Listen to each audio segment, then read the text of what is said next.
एक ट्रेडर को fake breakout में कैसे फंसाया जाता है, चलिए देखते हैं। तो आपने सपोर्ट एंड रेजिस्टेंस के बारे में तो सुना है और आपको पता है कि जब भी कोई रेजिस्टेंस टूटता है उसके बाद प्राइस बढ़ने के चांसेस होते हैं। तो आप देख सकते हैं कि यहाँ पर प्राइस डाउन ट्रेंड में थी और उसके बाद प्राइस ने बढ़ने की कोशिश की और यहाँ पर एक रेजिस्टेंस बनाया। उसके बाद प्राइस वापस गिर गई और फिर वापस से उसी लेवल के पास आई जहां पर वो पहले आई थी और दोबारा से इस जगह पर उसने रेजिस्टेंस दिया। उसके बाद वापस से प्राइस गिरी, फिर से प्राइस उस लेवल के पास आई।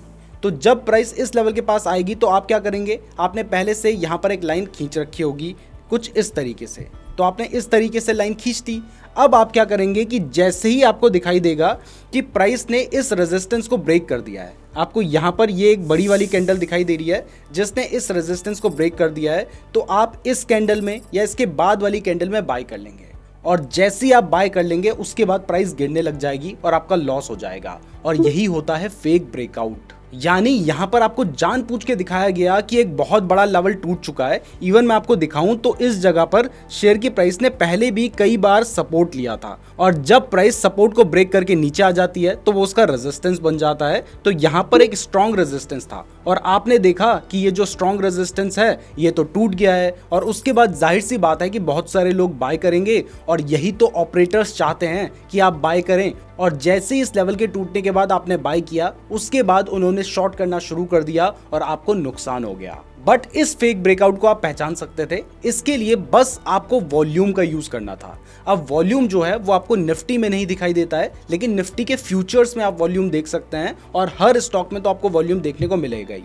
तो आपने वॉल्यूम देखने के लिए क्या करना होता है, आपने सबसे पहले इंडिकेटर वाले सेक्शन में जाना है, यहाँ पर जाकर आपने वॉल्यूम लिखना है और जैसे ही आप वॉल्यूम लिखेंगे तो आपने इस पर टैप कर देना है और आपका वॉल्यूम इंडिकेटर लग चुका है। अब इसके बाद आपने सेटिंग्स में जाना है और यहाँ पर जाने के बाद वॉल्यूम मूविंग एवरेज पे क्लिक कर देना है। जैसे ही आप ये करेंगे तो आपका जो वॉल्यूम है उसमें इस तरीके की एक लाइन भी आ जाएगी और अब आपको दिखाई दे रहा है कि जब ये लाइन आई है उस टाइम पर कोई भी वॉल्यूम बढ़ नहीं रखा था। तो अगर आपको इस फेक ब्रेकआउट से बचना था और आपको कंफर्म होना था तो इसके लिए आप क्या देख सकते थे कि यहाँ पर एक बहुत बड़ा लेवल तो ब्रेक हुआ है, लेकिन नीचे जो वॉल्यूम है वो अपने एवरेज के पास ही है, यानी इस ब्लू लाइन के आसपास ही है। तो इससे आप कंफर्म हो सकते थे कि शायद ये एक फेक ब्रेकआउट है और इससे आप बच सकते थे। और उसके बाद आप देखिए कि जब प्राइस तेजी से गिरने लगी उस टाइम पर वॉल्यूम बढ़ा है। यानी जनरली जब प्राइस तेजी से बढ़ती है उस टाइम पर भी वॉल्यूम बड़ा होता है और जब प्राइस तेजी से गिरने वाली होती है उस टाइम पर भी वॉल्यूम बढ़ा हुआ होता है। तो आपने जब भी आपको इस तरीके का एक ब्रेकआउट दिखाई दे रहा है उसके साथ ही वॉल्यूम को भी जरूर देखना है।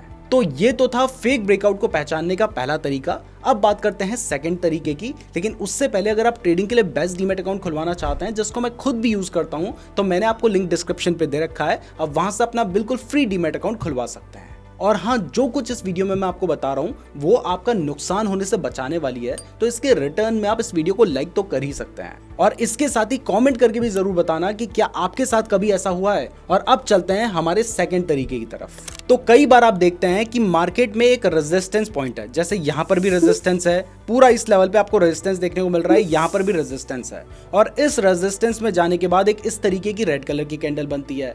अब जब इस तरीके की रेड कलर की कैंडल बन जाती है तो यहाँ पर आपको कुछ भी पता नहीं चलेगा, क्योंकि ऐसी कैंडल्स तो आपको बीच में बहुत बार देखने को मिल रही है। लेकिन उसके बाद एक बहुत बड़ी रेड कलर की कैंडल बन जाती है जिसके बाद आपको लगता है कि अब तो मार्केट गयो और आप क्या करते हो कि उसके बाद वाली कैंडल में यानी इस कैंडल में आप शॉर्ट कर देते हो और इस केस में आपका जो स्टॉप लॉस होगा वो जाहिर सी बात है कि जो स्विंग हाई है उसके ऊपर, यानी यहां पर कहीं पर आपका स्टॉप लॉस होगा। तो ऑलरेडी आपका स्टॉप लॉस बहुत बड़ा होगा और जैसे ही आप यहां पर शॉर्ट करते हो उसके बाद मार्केट पूरा का पूरा रिवर्स कर जाता है और आपका यहां पर स्टॉप लॉस हिट हो जाता है और आपको एक बहुत बड़ा नुकसान होता है। अब यहां पर देखो, आपकी भी गलती नहीं है क्योंकि आपको दिखाई दे रहा है कि मार्केट अपने रेजिस्टेंस पे जाने के बाद रिवर्स हुआ है और उसके बाद इतनी बड़ी बड़ी रेड कलर की कैंडल्स बनी है तो आप शॉर्ट कर रहे हैं। वैसे तो थोड़ी बहुत गलती आपकी है भी, क्योंकि इतनी बड़ी जब कैंडल्स बन जाती है ना उस केस में आपका स्टॉप लॉस बहुत बड़ा है तो इतना बड़ा रिस्क हमें जनरली नहीं लेना चाहिए। लेकिन फिर भी क्योंकि हमें अपॉर्चुनिटी दिखाई दे रही है तो हम यहां पर शॉर्ट कर देते हैं, लेकिन इससे बचा जा सकता था और उसके लिए आपको यूज करना था RSI का। अब आप चाहें तो सिंपल RSI को भी लगा सकते हैं, लेकिन वहां पर आपको थोड़ी मेहनत करनी पड़ेगी। तो इससे बेटर है कि आप RSI डाइवर्जेंस नाम से भी एक इंडिकेटर होता है उसको लगा लीजिए। अब जैसे ही आप इस इंडिकेटर को लगाएंगे तो इस जगह पर आप देख सकते हैं कि भले ही इस पॉइंट से लेकर इस पॉइंट तक मार्केट तो गिरा है, लेकिन इसका उल्टा जो RSI है वो बढ़ा है। तो अगर मार्केट गिर रहा है और RSI बढ़ रहा है तो इसका मतलब है कि जो डाउन ट्रेंड आया है या फिर ये जो करेक्शन आया है इसमें स्ट्रेंथ नहीं है। तो इस केस में आपको पता है कि मार्केट में स्ट्रेंथ नहीं है, तो हो सकता है कि यहाँ से मार्केट रिवर्स कर जाए, तो आप इस ट्रेड को लेंगे नहीं और आपको नुकसान होगा नहीं। तो फेक ब्रेकआउट से बचने के लिए आप RSI डाइवर्जेंस का भी यूज कर सकते हैं। वैसे अगर आप RSI डाइवर्जेंस के बारे में डिटेल में जानना चाहते हैं तो आप यूट्यूब में सर्च कर सकते हैं नीरज जोशी RSI डाइवर्जेंस और ये वाली वीडियो को देख सकते हैं। अब इसके बाद आपको एक और एग्जांपल दिखाता हूं। आप देख सकते हैं कि ये पॉइंट से लेकर इस पॉइंट तक मार्केट बढ़ा है, लेकिन इसका उल्टा जो RSI है वो गिरा है। तो इसका मतलब है कि अब जो ये अप ट्रेंड है ना, इसमें स्ट्रेंथ नहीं बची है और इसके बाद मार्केट के गिरने के चांसेस हैं। तो इस केस में भले ही आप शॉर्ट नहीं करेंगे, लेकिन कम से कम बाय करके अपना नुकसान तो नहीं करवाएंगे।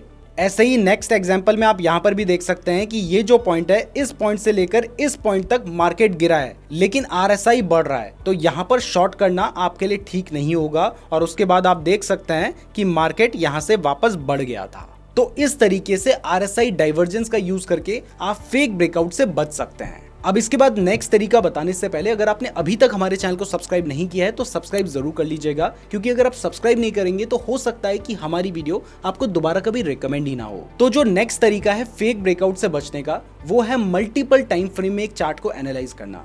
जनरली ट्रेडर्स क्या करते हैं कि वो मान लो 5 मिनट के टाइम फ्रेम में ट्रेड करना चाहते हैं, तो उन्होंने बस 5 मिनट का टाइम फ्रेम लगाया, उसके हिसाब से जहां पर उन्हें ट्रेड करने की अपॉर्चुनिटी मिलती है वो डायरेक्टली वहां पर ट्रेड ले लेते हैं। लेकिन देखो, आप भले ही 5 मिनट के टाइम फ्रेम में एक चार्ट को देख रहे हैं, लेकिन बहुत सारे ऐसे भी ट्रेडर्स होंगे जो 15 मिनट के टाइम फ्रेम में चार्ट को देख रहे होंगे, बहुत सारे ऐसे भी होंगे जो 3 मिनट के टाइम फ्रेम में चार्ट को देख रहे होंगे और उस हिसाब से अपना ट्रेडिंग डिसीजन ले रहे होंगे, और बहुत सारे ऐसे भी होंगे जो 1 मिनट के टाइम फ्रेम में अपना चार्ट देख रहे होंगे और उस हिसाब से ट्रेडिंग डिसीजन ले रहे होंगे। तो क्योंकि लोग अलग अलग टाइम फ्रेम के हिसाब से ट्रेड लेते हैं, तो अगर आपको फेक ब्रेकआउट से बचना है तो आपको भी सिर्फ एक टाइम फ्रेम के बेसिस पे चार्ट को एनालाइज नहीं करना है, आपको वो सारे टाइम फ्रेम एनालाइज करने होंगे। जैसे अगर आप स्कैल्पिंग कर रहे हैं तो आप पहले 15 मिनट के टाइम फ्रेम में चार्ट को एनालाइज करो, उस हिसाब से अपने लेवल्स निकालो। उसके बाद आप 5 मिनट के टाइम फ्रेम में एनालाइज करो, फिर 3 मिनट के टाइम फ्रेम में एनालाइज करो और फिर जाके 1 मिनट के टाइम फ्रेम में एनालाइज करो। और अगर आपको लगता है कि एक से ज्यादा टाइम फ्रेम में आपको ब्रेकआउट देखने को मिल रहा है,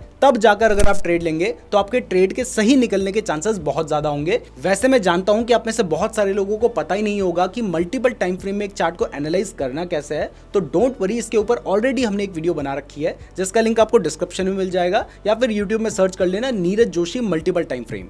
अब इसके बाद जो नेक्स्ट तरीका होता है फेक ब्रेकआउट को अवॉइड करने का, वो होता है कंफर्मेशन का वेट करना। तो होता क्या है कि कई बार आपको दिखाई देता है कि मार्केट डाउन ट्रेंड में है, तो ऐसे में आप क्या करते हैं, आप इस तरीके से एक ट्रेंड लाइन ड्रॉ कर लेते हैं और उसके बाद जैसे ही आपको दिखाई देता है कि यहाँ पर आपकी जो ट्रेंड लाइन है वो ऊपर की तरफ ब्रेक हो गई है, नीचे आपको साथ में वॉल्यूम भी दिखाई दे रहा है, तो अब आप क्या करेंगे, आप जैसे ही ये ब्रेकआउट होता है उसके बाद वाली कैंडल में, यानी इस कैंडल में आप यहाँ पर बाय कर लेंगे। अपना जो स्टॉप लॉस होगा वो आप यहाँ पर लगा लेंगे। लेकिन उसके बाद क्या होता है, उसके बाद प्राइस नीचे आती है और आपका स्टॉप लॉस हिट करवा के आपका नुकसान करवा लेती है। और इस केस में भी क्योंकि कैंडल बहुत बड़ी बनी है तो आपका जो स्टॉप लॉस होता है वो बहुत बड़ा होता है। तो देखो, जनरली आपने जब भी ट्रेड लेना है ना, तो वहां पर आपने देखना है कि आपका स्टॉप लॉस बहुत बड़ा नहीं होना चाहिए। और ऐसे केसेस में जहां पर बड़ी बड़ी कैंडल्स बन रही हैं और वहां पर आपका स्टॉप लॉस बड़ा है, तो उस ट्रेड को तो पहले ही अवॉइड करो, तो वो बेटर है। हो सकता है कि इस चक्कर में आपसे बहुत सारे अच्छे अच्छे ट्रेड्स निकल जाएं,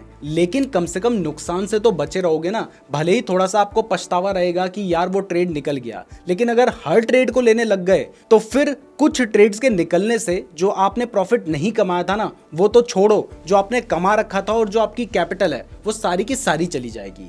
इसलिए बेटर होता है कि आप क्या करें, आप जब भी इस तरीके का ब्रेकआउट आता है उसके बाद कंफर्मेशन का वेट करें। मतलब यहाँ पर पहले 2-3 कैंडल्स बनने दो, उसके बाद ट्रेड लो। और जैसे आपको दिखाई दे रहा है कि यहाँ पर अगर आपने 3 कैंडल्स के बनने का वेट किया होता, उसके बाद अगर नेक्स्ट कैंडल ऊपर को बनती, फिर आपको दिखाई देता कि इस हाई को ब्रेक करके कोई नेक्स्ट कैंडल बन गई है, तो वहां पर आप बाय करने की पोजीशन ले सकते थे। लेकिन यहाँ पर प्राइस ने एक ब्रेकआउट दिया, उसके बाद रेड कैंडल बनी, फिर एक छोटी सी ग्रीन कैंडल बनी, फिर एक रेड कैंडल बनी और उसके बाद प्राइस गिर गई। और आप देख सकते हैं कि उसके बाद प्राइस ने अच्छा खासा एक डाउन मूव दिया था और आपका स्टॉप लॉस हिट करवा दिया था। तो ऐसे केसेस में पहले तो जब बड़ी कैंडल है तो वहां पर आपने उस ट्रेड को अवॉइड करना है, लेकिन उसके बाद भी अगर आपको ट्रेड लेना है तो पहले आपको थोड़ी सी कैंडल्स बनने का वेट करना चाहिए, और जब आपका जो रिसेंट हाई है वो ब्रेक हो जाता है तब आपको जाके ट्रेड लेना चाहिए। इससे हो सकता है कि आप छोटा प्रॉफिट कैप्चर कर पाएंगे, लेकिन less profit is better than loss. तो कंफर्म होने के बाद ट्रेड लोगे तो आपको लॉस होने के चांसेस कम होंगे और आप फंसोगे नहीं। अब इसके बाद नेक्स्ट तरीका जिससे आप फेक ब्रेकआउट को आइडेंटिफाई कर सकते हैं वो है फिबोनाची रिट्रेसमेंट का यूज करना। अब देखो यहां पर आपको दिखाई दे रहा है कि प्राइस अप ट्रेंड में है और बार बार एक लेवल पे आने के बाद सपोर्ट ले रही है, तो आप क्या करते हैं, आप यहां पर इस तरीके से एक ट्रेंड लाइन ड्रॉ कर लेते हैं। अब उसके बाद आपको दिखाई देता है कि यहां पर प्राइस ने आपकी जो ट्रेंड लाइन का सपोर्ट था उसको ब्रेक कर दिया है। तो ऐसे में क्या होता कि आपको लगता मार्केट ने अपने सपोर्ट को ब्रेक कर दिया है तो अब यहां से ट्रेंड रिवर्स हो जाएगा और आप यहां पर शॉर्ट कर देते। लेकिन इस केस में अगर आप कंफर्मेशन के लिए फिबोनाची रिट्रेसमेंट का यूज करेंगे, जिसको यूज करने के लिए आपको यहां पर ये टूल दिखाई दे रहा है, आपने इस पे क्लिक कर देना है और इस पे क्लिक करने के बाद जो स्विंग लो है यानी ये वाला जो पॉइंट है और इसका जो स्विंग हाई है यानी ये जो पॉइंट है यहां तक जाना होता है और उसके बाद धीरे धीरे सेम लेवल पे इसको एक्सटेंड कर दो।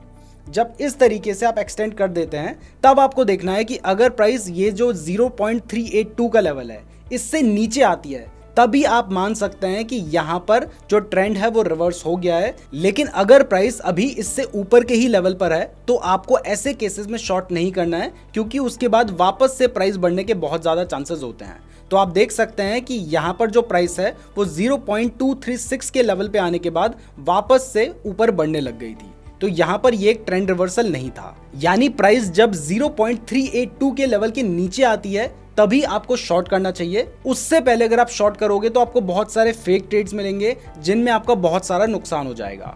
ऐसी अगर आपको कभी दिखाई देता है कि मार्केट डाउन ट्रेंड में है और जब आप एक ट्रेंड लाइन को ड्रॉ कर देते हैं और उसके बाद आपको दिखाई देता है कि आपका जो रेजिस्टेंस था, ये आपका रेजिस्टेंस था, ये ब्रेक हो चुका है, तो अब आप क्या करते, आप जनरली ये वाली जो हमारी कैंडल है इस कैंडल में बाय कर लेते या इसके बाद वाली कैंडल में बाय कर लेते और उसके बाद आप देख सकते हैं कि प्राइस गिर गई थी और यहाँ पर आपने स्टॉप लॉस लगाया होता। लेकिन इस जगह पे भी आप कंफर्म होने के लिए फिबोनाची रिट्रेसमेंट का यूज कर सकते थे, जिसके लिए आपको इस टूल को यहाँ से सेलेक्ट करना था। इसका जो स्विंग हाई था यहाँ से लेके जो स्विंग लो है यहां तक लेके जाना था और उसी रेंज में आपने थोड़ा सा एक्सटेंड कर लेना था। तो अब आपको दिखाई दे रहा है कि जो प्राइस है वो 0.382 का जो लेवल है उससे ऊपर नहीं जा पाई। तो अगर आप यहीं पर बाय कर लेते तो बहुत ज्यादा चांसेस थे कि आपको नुकसान हो जाता। तो इस तरीके से आप फेक ब्रेकआउट को पहचान सकते हैं। अब इसके साथ ही यहां पर मैं आपको एक प्रो टिप भी देता हूं। जनरली ट्रेडर्स क्या करते हैं कि जहां पर उन्हें सपोर्ट या रेजिस्टेंस का लेवल दिखाई देता है वो उस जगह पर एक इस तरीके से लाइन ड्रॉ कर लेते हैं और इसको ही अपना सपोर्ट या रेजिस्टेंस मान लेते हैं। मैं भी कई बार आपको सपोर्ट एंड रेजिस्टेंस इसी तरीके की लाइन के थ्रू दिखाता हूं, लेकिन देखो एक्चुअली सपोर्ट एंड रेजिस्टेंस ना इस तरीके की एक लाइन नहीं होती, वो एक रेंज होती है।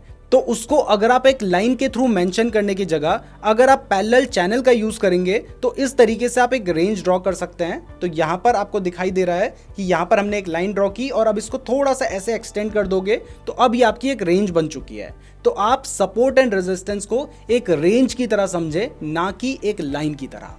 सो फाइनली अगर आपको वीडियो पसंद आई है तो वीडियो को लाइक जरूर कीजिएगा, साथ ही हमारे चैनल को सब्सक्राइब भी कर देना। और अगर आप ट्रेडिंग के लिए बेस्ट डीमैट अकाउंट खुलवाना चाहते हैं तो लिंक डिस्क्रिप्शन पे दिए गए हैं। और अगर आप मल्टीपल टाइम फ्रेम में एनालिसिस करना सीखना चाहते हैं तो आप ये वाली वीडियो को देख सकते हैं। धन्यवाद।